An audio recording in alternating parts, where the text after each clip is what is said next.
Okay, good morning, YouTube. Getting ready to record another episode. Today we have Paul here. Okay. Good morning and welcome to the Good Bytes by Chicago Foodie Sisters radio show and podcast. This food-focused show highlights the people that bring delicious food to us, some of the food happenings in Northwest Indiana and beyond, and the ways that food brings us together. I'm Carrie Steinweg and I'm your host. I'm co-founder of the Chicago Foodie Sisters food blog and author of Unique Eats and Eateries of Indiana from Rady Press, and the next book, Unique Eats and Eateries of Illinois, which I authored with my cousin Cindy Laddage, will be out in October. This show is brought to you by Chicago Foodie Sisters and Albano's in Valparaiso. Thanks to Pasta Daddy Nick Albano for his support. Our intro music is provided by the talented Vernell Scott, and thanks to podcast production assistant Eli Geyer for uploading the shows to podcast platforms so that you can listen in whenever you'd like. The show airs Mondays at 8 a.m. with a rebroadcast on Saturday at 2 p.m. on WVLP 103.1 FM with a live stream at WVLP.org. You'll also find this show on several podcast platforms, including Apple Podcasts and Spotify, and you can view video of this interview on Chicago Foodie Sisters YouTube channel and Good Bytes by Chicago Foodie Sisters Facebook page. So my guest today is my husband, Paul.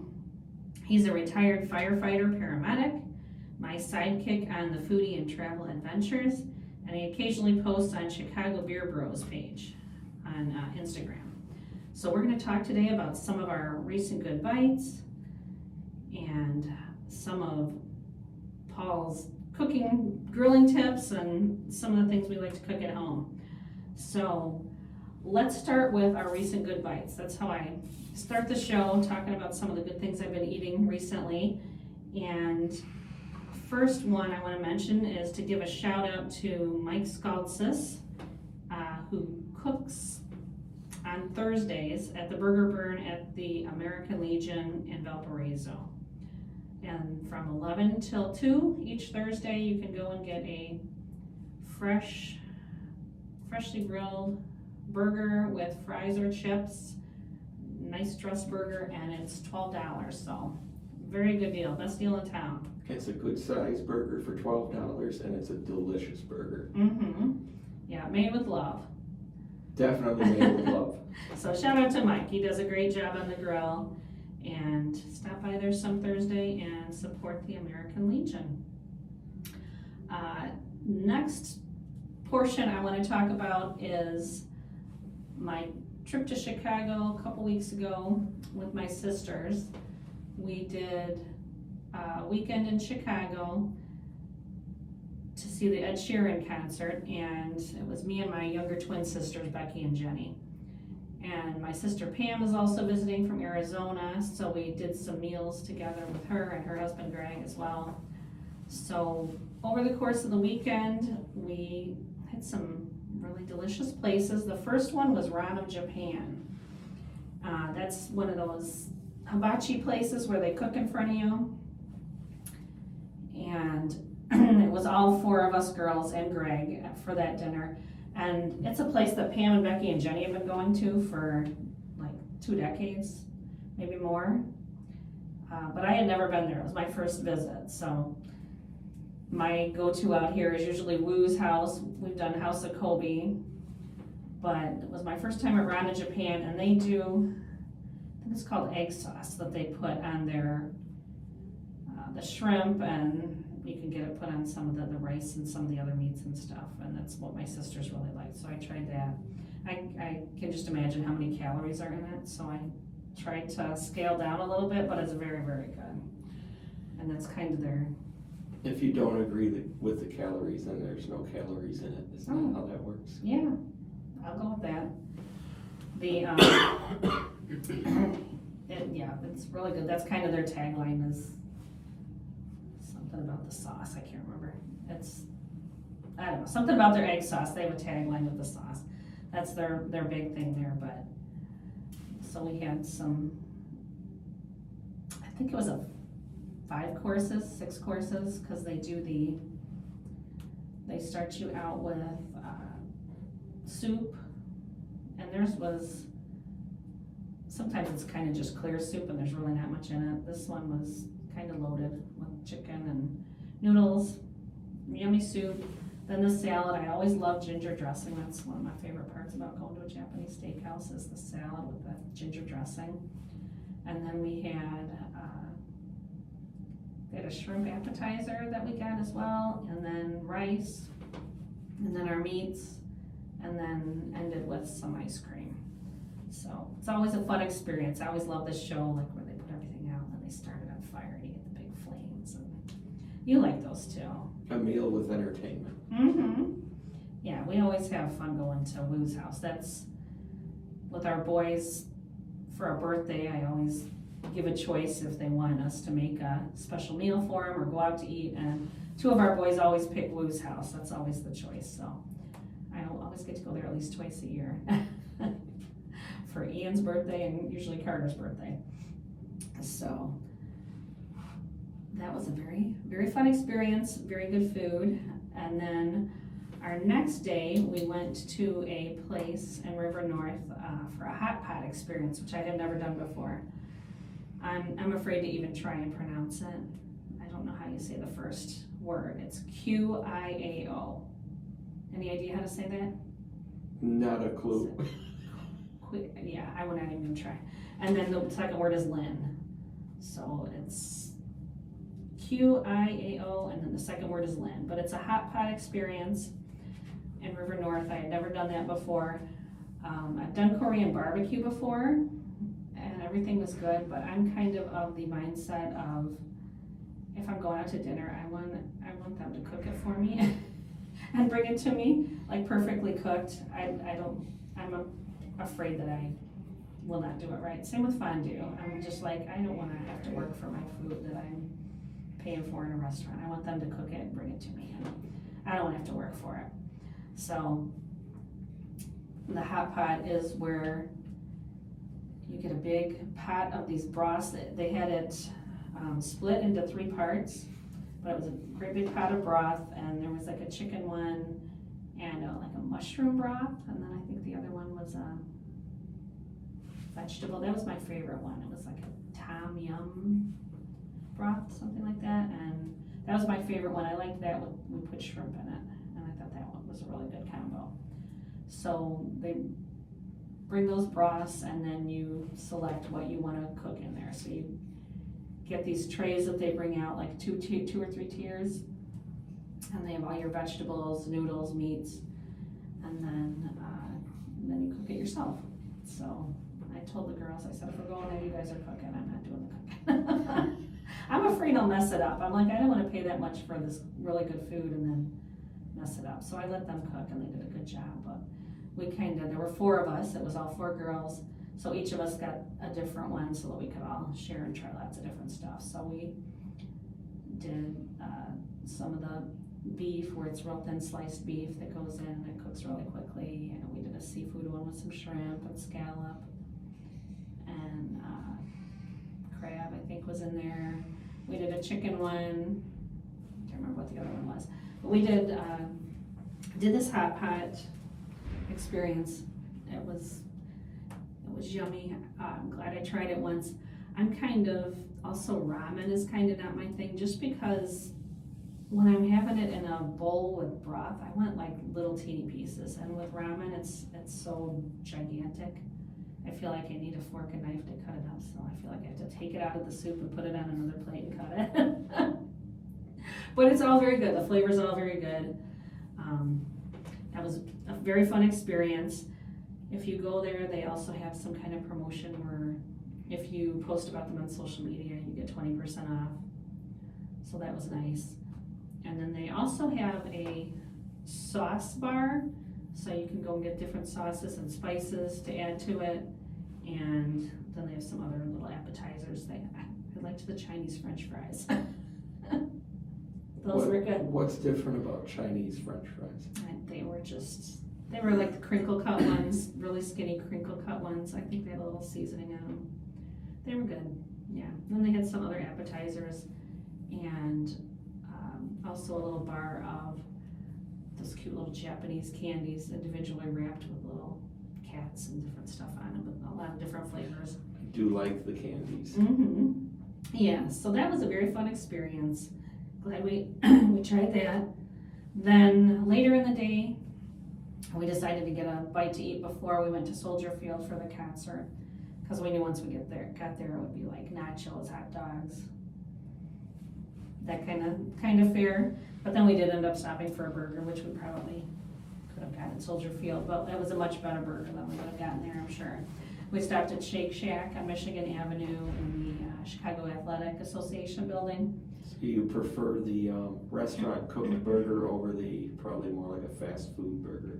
Yeah, theirs are probably from Gordon Foods or something, Cisco, yeah. No, so I love Shake Shack. I've been there a few times. Their burgers are very good.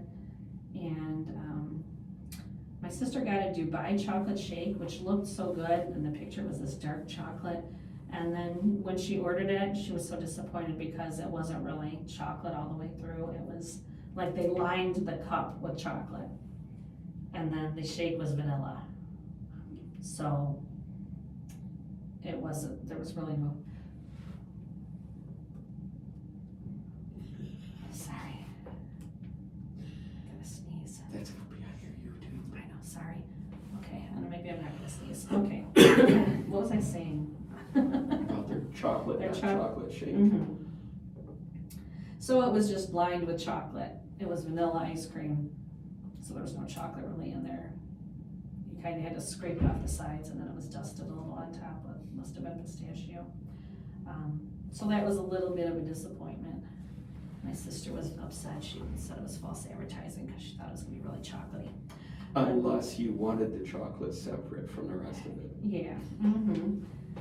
But it was kind of like, remember the old shell, where you get the chocolate shell stuff that you would put on top of ice cream, remember that?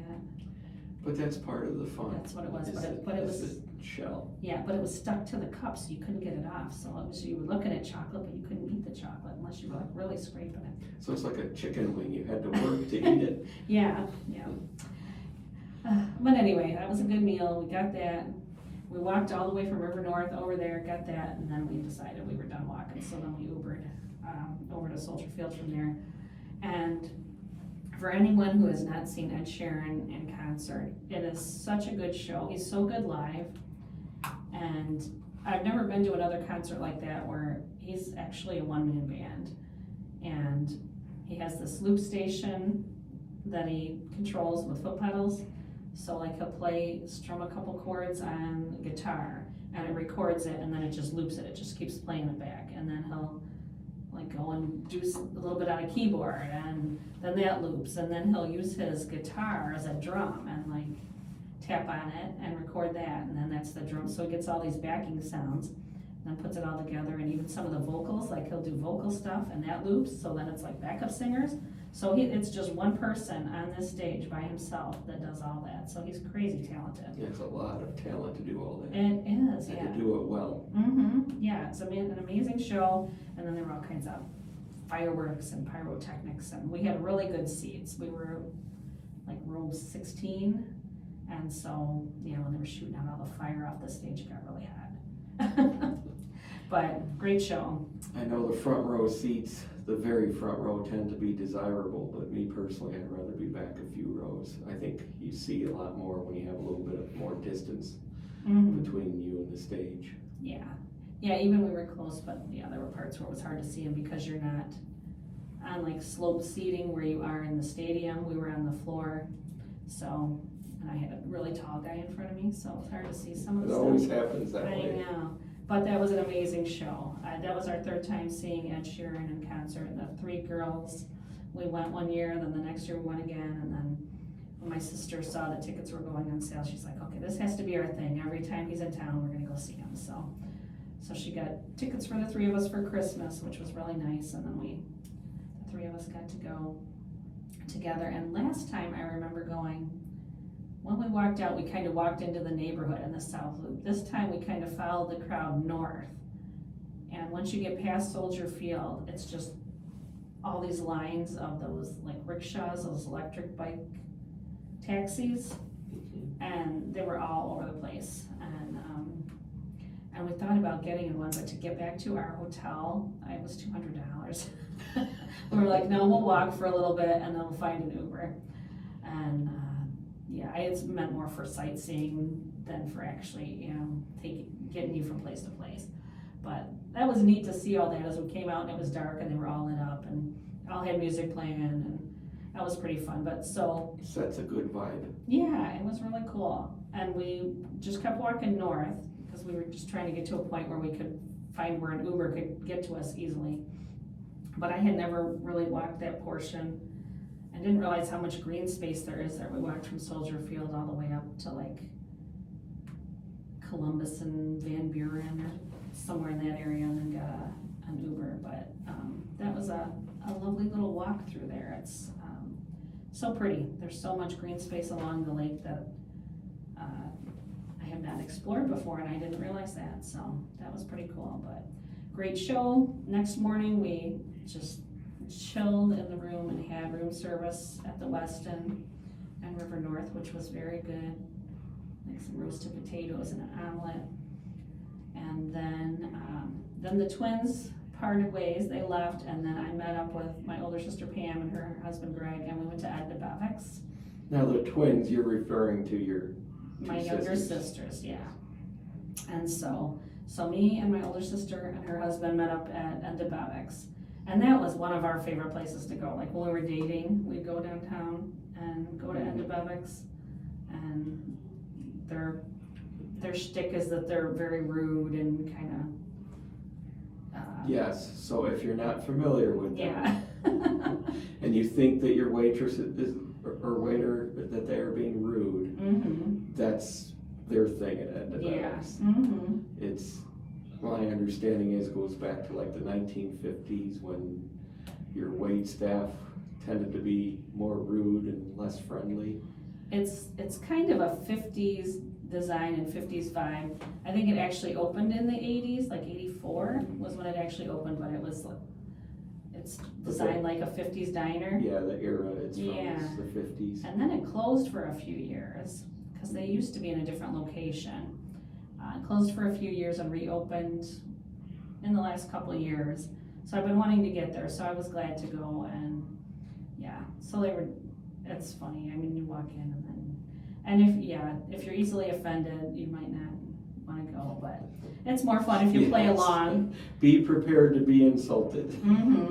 Because I went up to the host stand and I said, there's gonna be 3 of us, and she says, and no reservation. And I was like, there's empty tables right behind you, what the hell? And she's like, that doesn't mean we have a server ready to go over there. And then we finally just calmed down and she was like, okay, we'll call you in a little bit. And then we said our waiter was pretty cool. He was wearing a Hawaiian shirt with a coconut bra, and he was pretty funny. He just kept, his shtick at our table was that we were the old people there, so he just kept making old person jokes.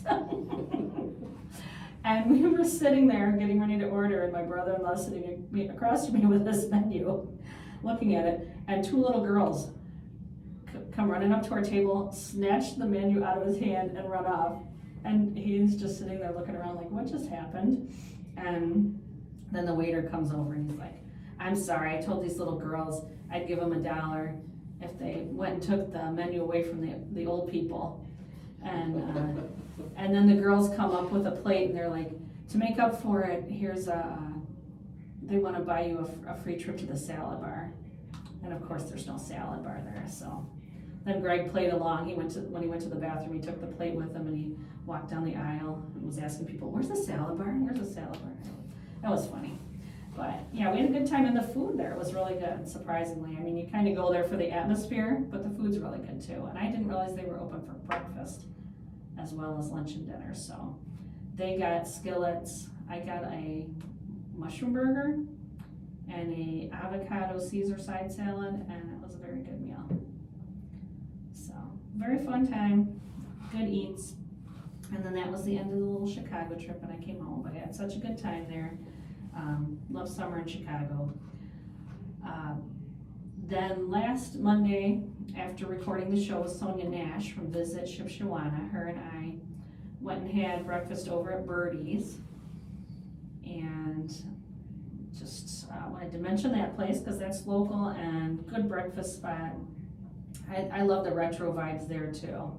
It's kind of a cool retro design, like a little old-fashioned diner, but it's modernized too, and it's clean and sleek and good food, upscale menu. So I had a good breakfast at Birdie's with Sonia. And at the market, so the last week I had some good stuff at the market. I had tamales from Pico de Gallo. That's the Valpo market. Yes, at the Valpo Market, Valparaiso Market, yeah, which is Tuesday and Saturdays. And Pico de Gallo, they are also at Lincoln Kitchen. And then sometimes they have their truck out by the university, but they're at the market Tuesdays and Saturdays. 9 to 1, is it? 9 to 1, yep. And Central Park Plaza. And so yeah, they have great tamales. I also tried, they do their aqua fresca, and I had a watermelon one the other day. That one was good. Got myself a chili dog one day from Dr. Dog, which is good. I like piling it up. He just has all the toppings out there, and you can do it yourself. And I put on chili and nacho cheese and onions and mustard. And very good. And then also Jean Catering, you stopped by the market one day and got the sausage and cabbage. Mm-hmm. So we shared that, and they put the crumbled cornbread in there too. That's a nice touch. I did like the cornbread. Yeah, and the other thing, they just started breakfast this past week. So they have, for breakfast, they have shrimp and grits, and there were 3 things.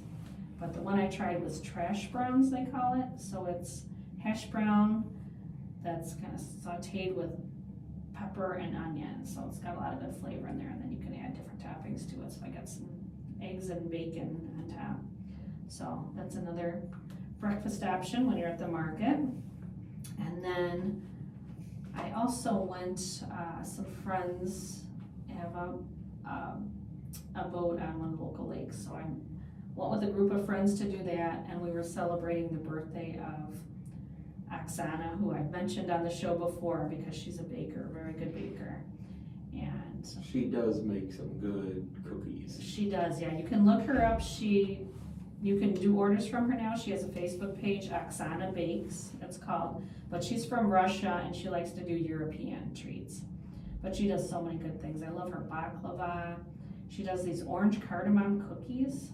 They're shortbread with this really yummy icing on it. I think my favorite that she does is the $1 Million shortbread. That's so good. I don't know that I've had her shortbread. Maybe it got eaten before I had a chance. Yeah, I got a tray for Christmas or Thanksgiving, got a tray from her. And when sometimes I do the bunko parties, and she's been at the house for that and brought stuff. And another one that she does, she calls them hazelnut, walnut cookies? They're molded so it looks like a nut. Yeah, I don't know what she calls them, but they look like a walnut in a shell. And then she stuffs them with either caramel or Nutella. So, very yummy. And so it was her birthday. And so there's a group of gals, whenever it's somebody's birthday, Oksana makes the cake.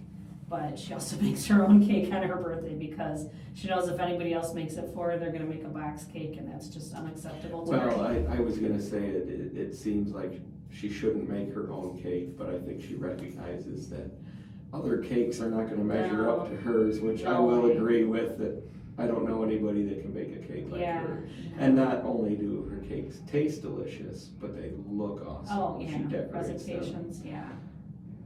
Yeah, she's made opera cake, and there was one like a midnight cake that was, yeah, she's done a lot of it. She did like a pistachio cake. So, and she's so sweet. When it's somebody's birthday, she finds out like their favorite cake, and then she doesn't know how to make it, she looks up a recipe and does it. And so for her birthday, she made one that was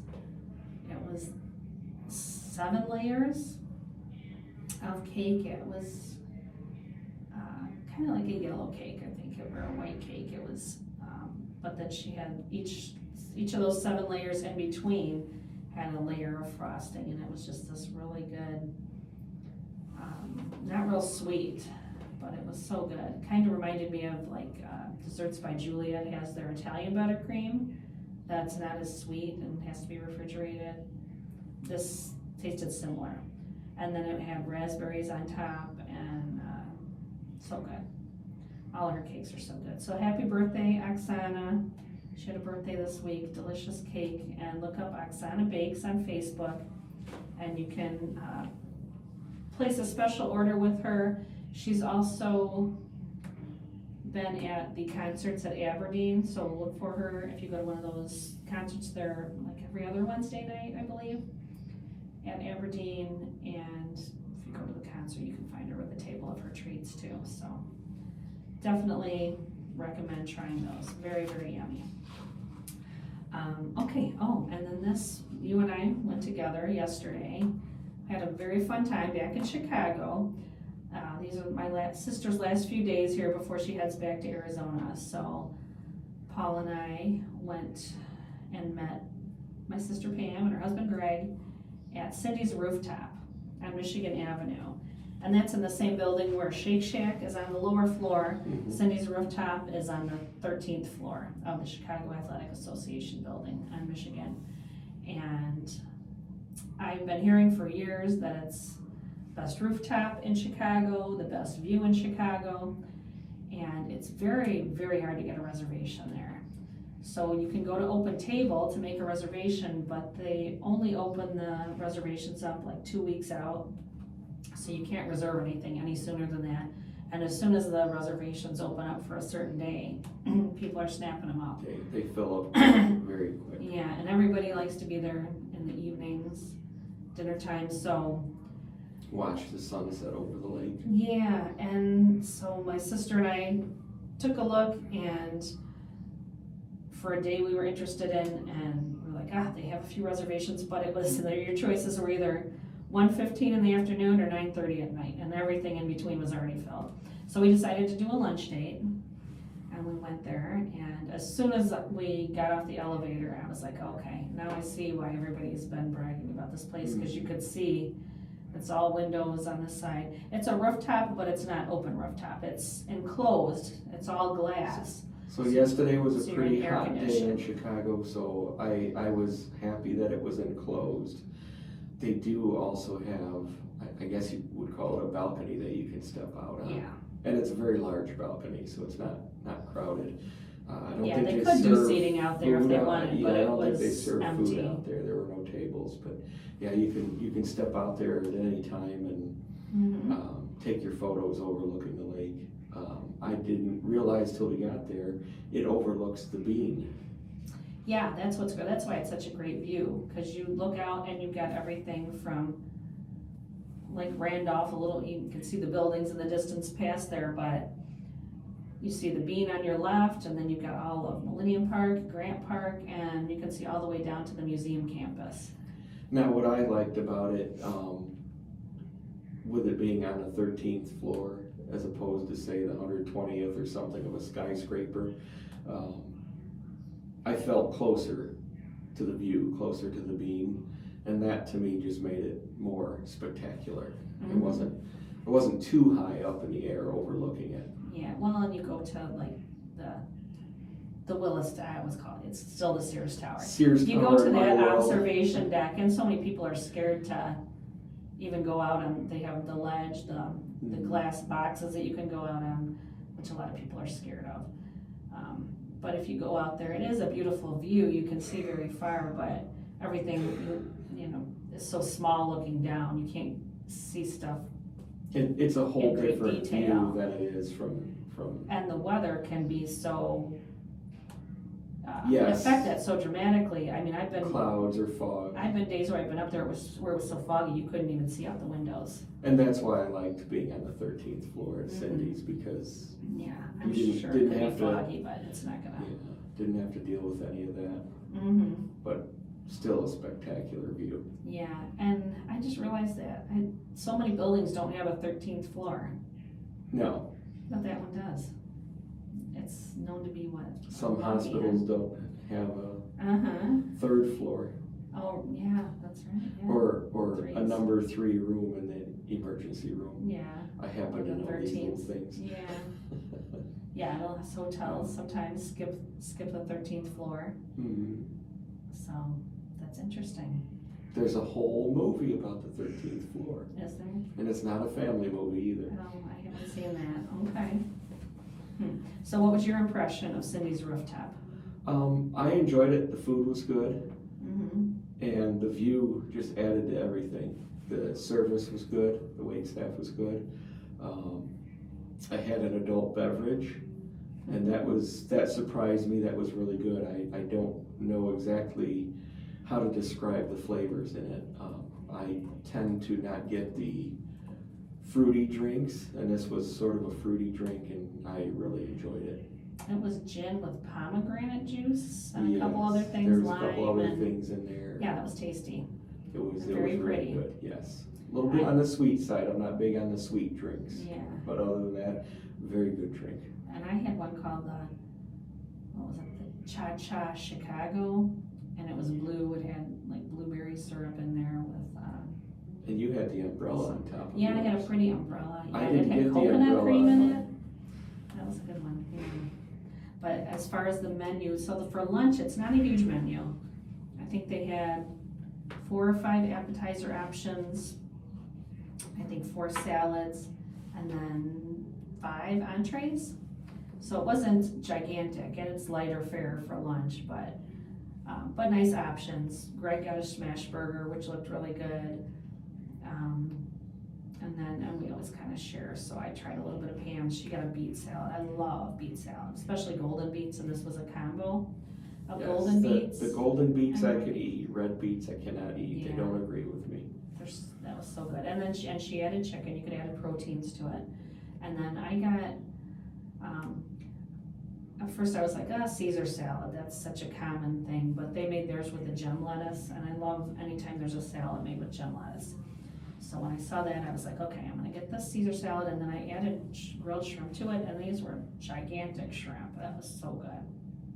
And the dressing, house-made dressing, that was delicious. And then you got rigatoni alla vodka, and that was so good. It wasn't, sometimes you get stuff with the vodka sauce and it seems so heavy, but the sauce seems so light.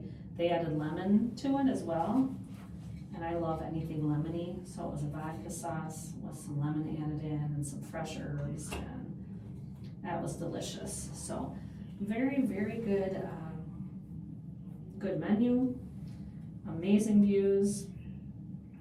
Absolutely recommend that place if you are in Chicago and you can get yourself a reservation there.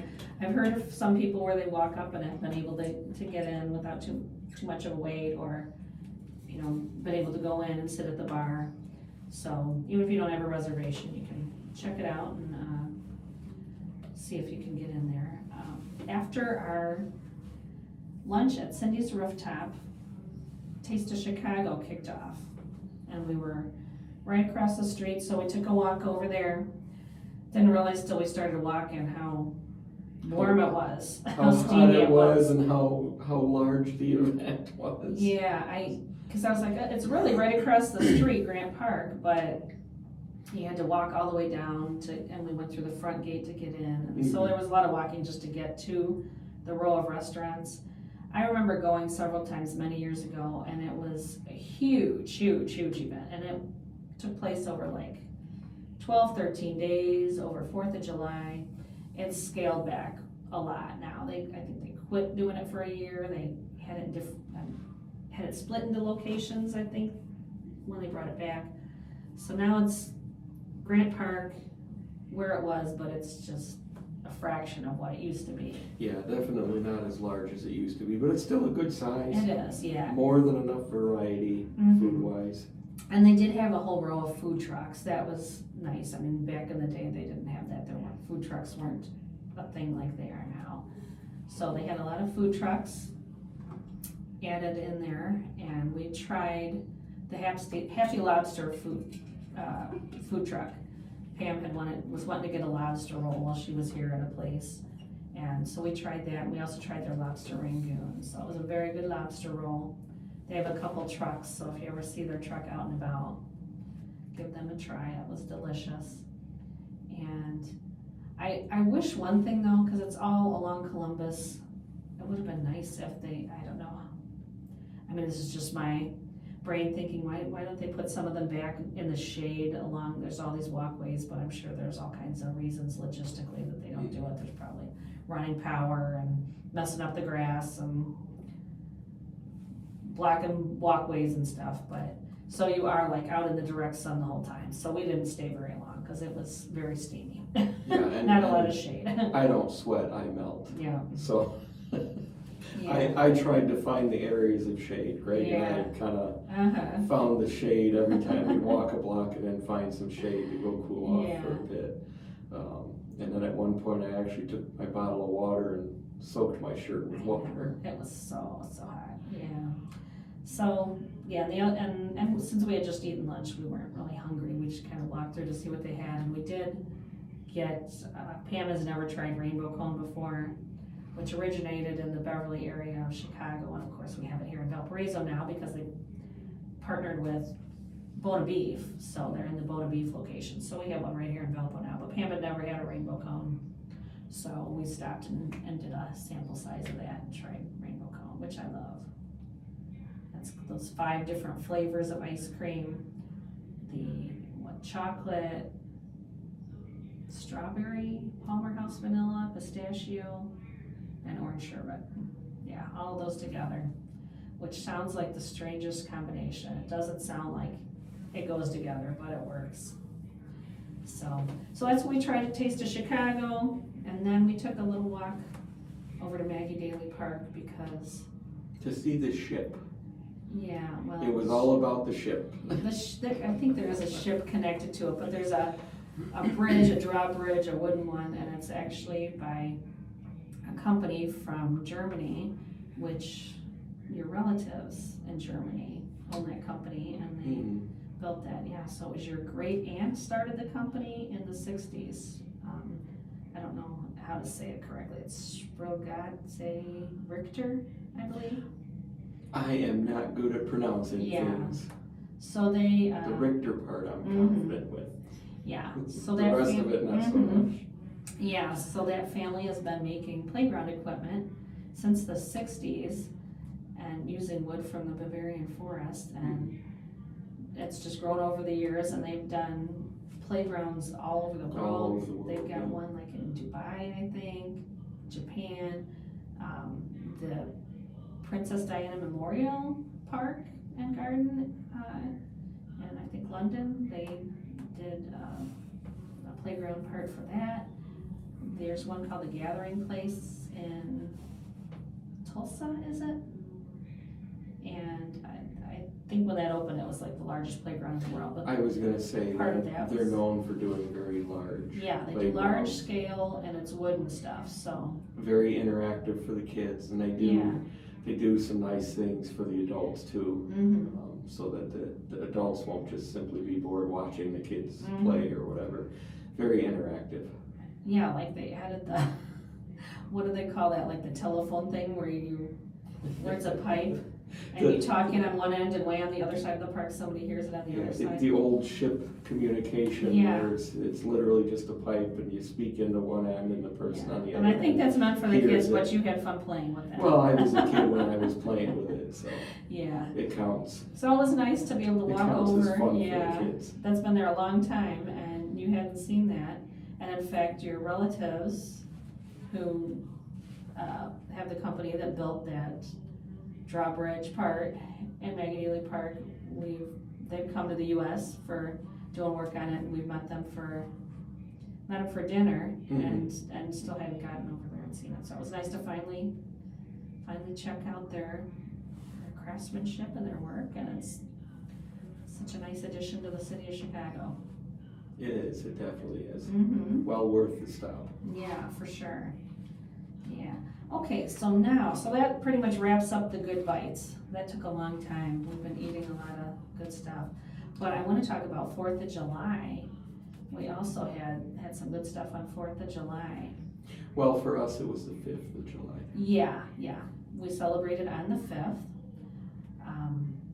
The 4th was not a good weather day. No. In the evening. During the day, I managed the Valparaiso market. We were open on the 4th, and we had good weather at the market, but then later in the evening it got yicky and the fireworks got canceled, but they got rescheduled for the 5th, and after we had our barbecue at our house, we went and watched the fireworks, so I have to give a shout out to Valpo Parks and the city for the excellent fireworks display. That was a really good one.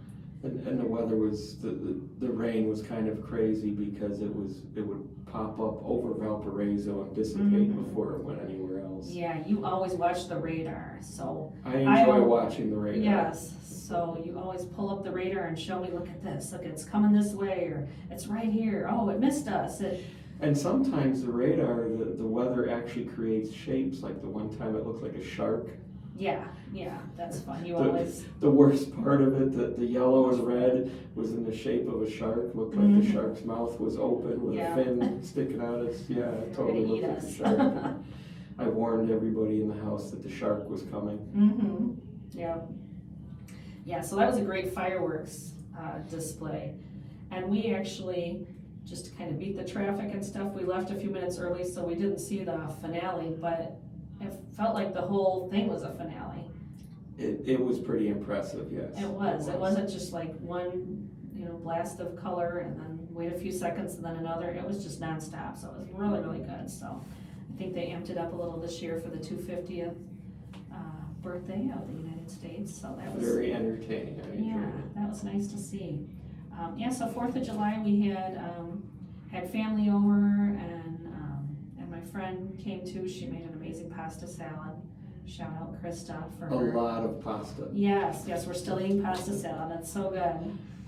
Yeah, so everybody has their specialty. That's hers. So, and then the rest of the meal, I had a few sides, but you did most of the cooking. So I want to talk about your outdoor grilling, some of your tips, some of the stuff you made, some of your famous recipes. So I was very busy cooking on July 5th. Actually started preparing on the 4th with vegetables. So I made some stuffed peppers, poblano peppers, and I can't remember what the other peppers were called. Just some little mini bell peppers. Yeah, so I sliced peppers in half and then stuffed them with cream cheese and what was the other cheese I used? We did shredded pepper jack. Shredded pepper jack, yeah. So it would have a little spice to it. I wanted to use pepper jack. And some Parmesan, Romano. Parmesan, yeah. Let the cream cheese soften for a while, mixed everything together, and put it into the peppers. And those are easy to cook because I just warm those on the grill until the cheese is mushy and then take them off. Oh, and then of course you have to have bacon bits to the top. Yes. Yes, Italian seasoning in it. Bacon makes everything better. So that was another thing I made was bacon wrapped hot dogs. Oh yeah. So the stuffed peppers I did on the grill just to give them a little heat to did you do the grill or the Blackstone? The cheese. I did the grill. Okay. And I actually did that strategically because the Blackstone with the flat top, the peppers wouldn't sit upright the way I wanted them to. They would lean over to the side and the cheese would melt and run out. So with the grill top, I was able to lean them the way you want. I can set the peppers in the spaces between the grill top, and that keeps them upright so I don't have cheese running out all over the place. The bacon wrapped hot dogs I did on the smoker. So, those are amazing. So those were in there for 2.5 hours on the smoker. And I like crispy bacon. I'm always afraid it's not going to get crispy enough, but it did. And you got the thick cut pepper bacon. Thick sliced is the only kind of bacon I like. I don't like the thin stuff. Well, not that I don't like it.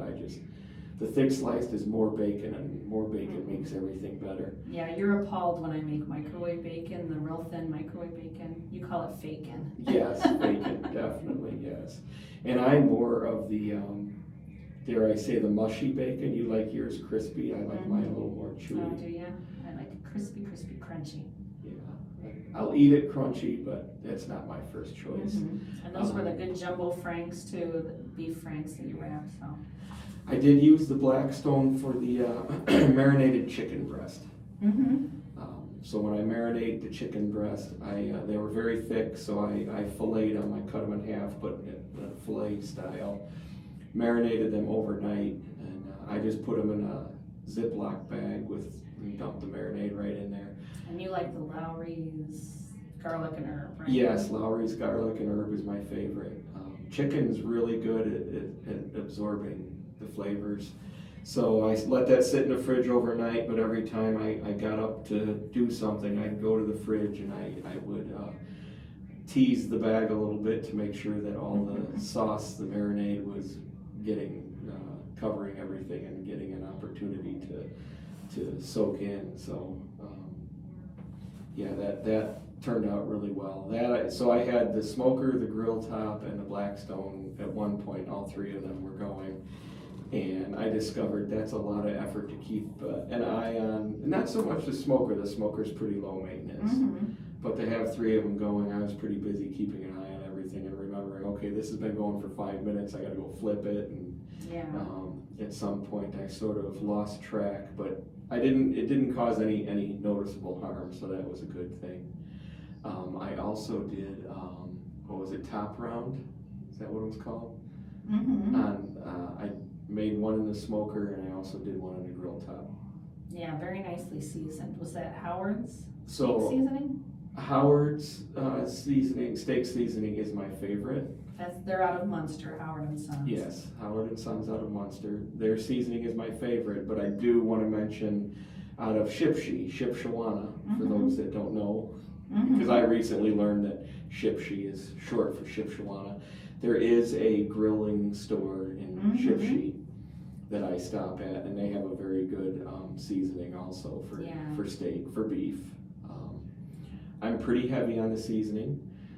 One of the things that I do with the seasoning, I oil the beef first. I put my favorite olive oil on there. So that helps the seasoning to stick to the beef, and I'm pretty heavy, pretty liberal with the seasoning. I learned in a class that you sent me to many years ago that instead of Weber Grill. the Weber Grill class, instead of oiling the grill so the steak doesn't stick to it, oil the steak. And I've been doing that ever since, and it works out very well. So that's my favorite way of preparing beef, is with the oil and then the seasoning. Now for the smoker, because the smoker doesn't make the beef stick the way that the grill does, because it's a lower temperature. For the smoker, I don't oil the beef. I just put the seasoning directly on it. But again, I put it pretty heavy on the seasoning. For the grill, I cook the beef to medium in the center. That's my favorite way, and I think pretty much everybody's favorite way. Nice pink in the center. On the smoker, it's a little bit different because again, it's lower heat, and the heat, again, depending on how long you leave it on there, but the heat absorbs in a little bit more. But when you cut into it, you will see the smoke in the. Yeah, that smoke ring. You will see the smoke ring when you cut into the smoked beef, and that's when you know it's going to be good. It's going to have good flavor. Yeah. And then each of those steaks, I sliced them real thin, and then I just made a big salad with heirloom tomatoes I had gotten at the market, and cucumber, and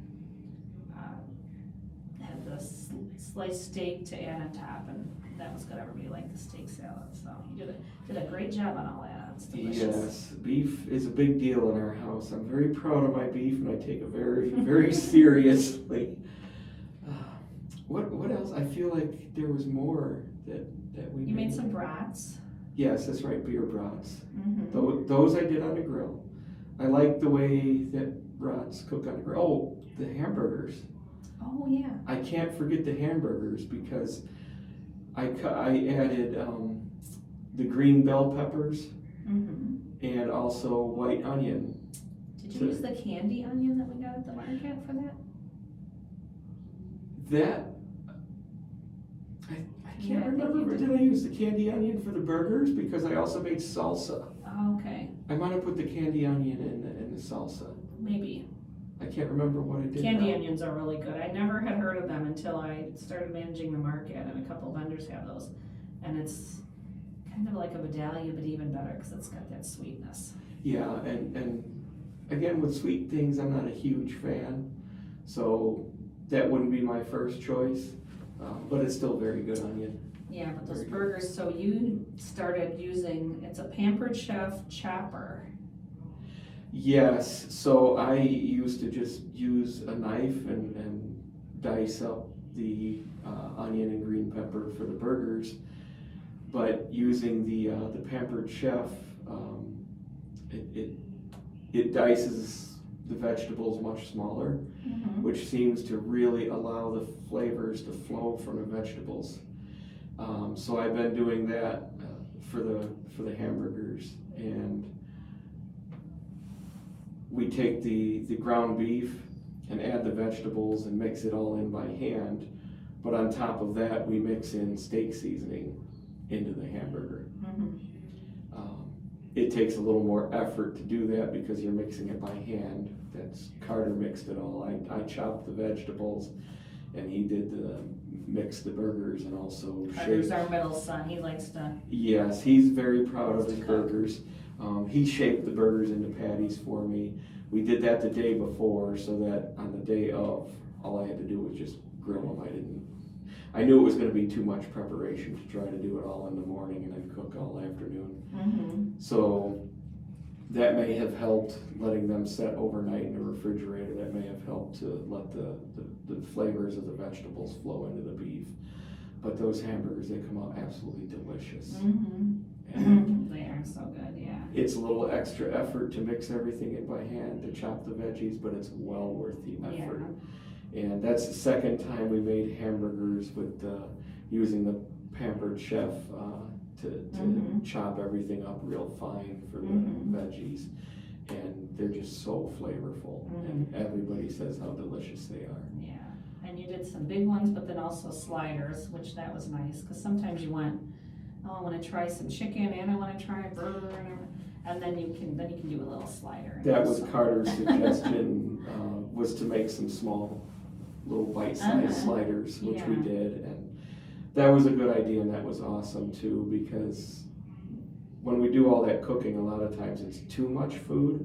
But we did that on purpose because we like leftovers. Well, it's done purposefully so that we have leftovers, and sometimes the guests will take some food with them because they enjoyed it so much. I know, we always send people home with food. We always have too much food. And I think the worst thing you can ever have happen is to have a party and run out of food, so we go the opposite extreme to make sure. I had one time, many years ago, I think it was a birthday party for one of the boys, and I mean, it was towards the end of the party, but I think I ordered chicken, and we got down to like the last chicken wing, and somebody came late, and that's all that was left, and they were like, where's all the food? And so I was like, I'm never running out of food again. That kind of, I wouldn't say it ruins the party, but definitely changes the atmosphere when people are left hungry. And you don't want to run out either, because our parties usually linger on later. People come back and get a second plate later on. They usually go long enough that you're hungry again later. So. I think we typically do 2 rounds of eating when we have people over for whether it's a birthday party or a holiday. Yeah. I think we do 2 rounds of eating. You usually have some snacks to begin with. Yeah. And then later on is the full heavy meal. Right. Yeah, that was a lot of fun having the 4th of July party. We like to entertain, and I do a lot of stuff where I have girlfriends over, but we're usually in the house, and a lot of times it'll be Christmas time stuff or Halloween or spring, but we don't really do outdoor much. And you built a nice deck, and now you've got your smoker, your Blackstone, and now you just got a grill. So we've got all that out there and some seating, so yeah, we need to take advantage of that more outside, and that was fun having an outdoor party. It was, and the weather turned out to be perfect. Yeah, they were calling for rain, but we got lucky. Yeah, we missed the rain. The temperature wasn't too terribly hot like it had been a couple days before. So I think the ladies stayed inside most of the time, but the guys stayed outside. But that was for a reason, because we smoke cigars, which is kind of our tradition when we get together. We don't get together too often, and sometimes we like to smoke our cigars, so of course we sit outside and do that. Yeah. In our smoking room. Yeah. That's a tradition not everyone appreciates, but yeah. Why don't you also tell listeners about where you get most of your beef? Where do you like to get your meats from? So we get the majority of our beef from Beef Mart here in Valparaiso. We've been going there, I think, since shortly after we moved here. We found that place and it's close to home for us. So we drive there pretty regularly. And Carter, our middle son, again, he's very proud of his beef. He often offers to buy the beef, which is great for me because I don't have to pay for it. He'll come over there and he'll come home and say, here, I bought steaks, or I got some meat to make burgers, or got brats. Most recently, Carter and I stopped there for our July 5th beef. It was a cheap day in the way of the total was only around $90. Yeah, because holidays we go there and get prime rib or beef tenderloin for holidays, for Easter, Thanksgiving, Christmas. We like beef tenderloin, and if we're buying beef tenderloin because of the size of our family, and then if a friend or a girlfriend joins us, so I think at Christmas it was like a 400. It was upwards of 400. It was right around $400, but we had gotten, I want to say, 8 pounds of beef tenderloin plus some other things. That's so good. You do such a good job. Give us a little rundown on how you do your beef tenderloin, because it's perfect every time. So the beef tenderloin, something I learned at the Weber grilling class is for steak to sear it on the outside before you actually start cooking it. So you turn the heat up to 450, 500 degrees, sear it on each side, and the sear is just kind of I hate to use the term burn, but it's almost like you're burning the outside. But what that does is that helps to keep all the juice and the flavors inside. So you just give it a quick sear. Okay, when you say sear, are you doing this outside of the oven on cast iron, or are you doing it in the oven? You can do it in the oven. I like to do it either if I do it outside, I do it on the Blackstone because that's more like cast iron, and cast iron, if you want to sear, that gives you a really good even sear on the outside. But you can do it. I've done it indoors on the cast iron. I've done it with the oven, but it's not as nice of a sear in the oven because you're not really putting it physically on a grill top to sear it. You put it in a pan and then let the heat, I guess you could say, indirectly sear it. So with the beef tenderloin, because we usually get such a large piece, anywhere from 4 to 6 pound tenderloin, one large piece, I like to do that outdoors on the Blackstone because the Blackstone's large enough that I can do it all in one piece. And I'll just basically put the Blackstone on high heat. I'll set when Blackstone's hot. Again, I've already pre-oiled the beef tenderloin, pre-seasoned it. When the Blackstone's hot enough, I'll lay the beef tenderloin on it for maybe only 20-30 seconds. I'll roll it to the other side. I usually roll it 2-3 times to get the tenderloin sear on all sides. And I'll do it maybe 20-30 seconds on each side. Remove it from the Blackstone, and then I'll take it inside and finish it in the oven. I like the oven because I can set the heat and control it very. You have a cool thermometer too that you. Yes, I don't. Some people will cook steak based upon time, or beef tenderloin anyway. I don't cook it based upon time. I cook it based upon temperature. So when it hits an internal temperature, I use an internal thermometer, digital thermometer, and I keep it in the beef the entire time it's in the oven. When it hits about 125, I remove it from the oven and let it rest for probably about 15 minutes. And while it's resting, the internal temperature will actually increase to about 135. I don't want it to go beyond 135 because then it gets beyond the you want that nice pink in the middle.